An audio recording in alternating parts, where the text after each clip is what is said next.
Well, we should have seen this coming. Hallmark hinted at it, and well, now we're just going to be flooded with these new movies. I'm going to get into it, guys. Before I go any further, if you enjoy my daily content here on YouTube, I encourage you can help support the channel and ministry over on Patreon as little as $5 a month at patreon.com/conservativetruth. That link in the description gets you access to over 20 exclusive podcasts where I talk a lot more about sensitive information. You get the alerts for anything that goes up on Patreon, unlike YouTube, where you guys are not going to get notified for every video that I do. So when you get done watching this video, browse back to check what you've missed. Please like this video, share it, hit the bell, subscribe, and I wear the glasses because I'm blind.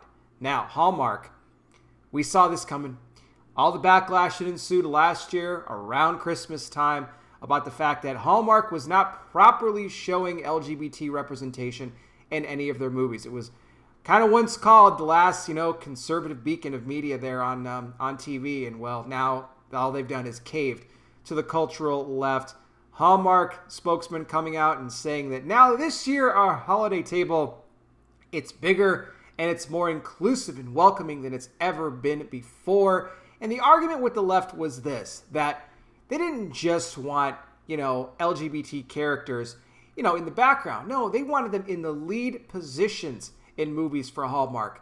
And they're getting that and more with this upcoming movie called The Christmas House that's coming to Hallmark Channel on November 22nd. It's going to be centered around a gay couple looking to adopt their first child. Now, I found this funny that they went ahead and incorporated this kind of a storyline because how much is this talked about right now? I've come on here and I've done reports on this about the whole thing about bringing the kids into it.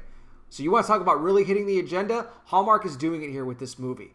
Okay, this is very controversial when it comes to especially faith-based adoption agencies that are now forcing or being threatened to be shut down if they do not allow an LGBT couple to adopt a child. These faith-based adoption agencies should have the right to whoever, no matter where these kids are going to go. They should be able to decide that, especially when there's numerous other adoption agencies out there that will willingly allow an LGBT couple to adopt a child. These are faith-based centers. They want these kids to go to families who are going to teach traditional values of family, okay? The nuclear family. They're not going to be doing the whole LGBT agenda thing.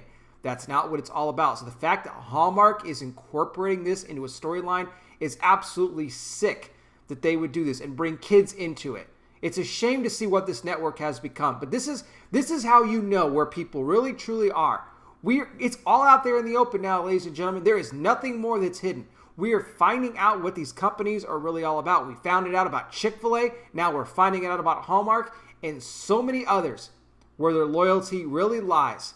So if you were once a fan of Hallmark, I encourage you, do not support them any longer. Get away from them altogether. I haven't been to Chick-fil-A since they, came out and dumped Salvation Army and the Fellowship of Christian Athletes, and they started supporting the LGBT charity-based organization called the Covenant House, among others as well. They claim to be Christian. Don't let Chick-fil-A fool you. If you guys don't know about that, I can go into more detail about that. I talked about that here at the end of 2019.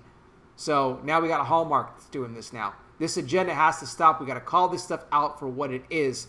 Hallmark is celebrating this, but at the end of the day, you're all going to stand before God. All these businesses, Hallmark, Chick-fil-A, they're all going to have to give an account of their life. What did they do when they were here? Did they care more about pleasing God, or did they care more about pleasing man and making their money? I'll leave it at that. You guys can let me know your thoughts in the comment section. Thank you so much for watching. I really do appreciate it. I'll be back with more. You guys take care. Please be safe out there. God bless each and every single one of you, and I'll talk with you soon.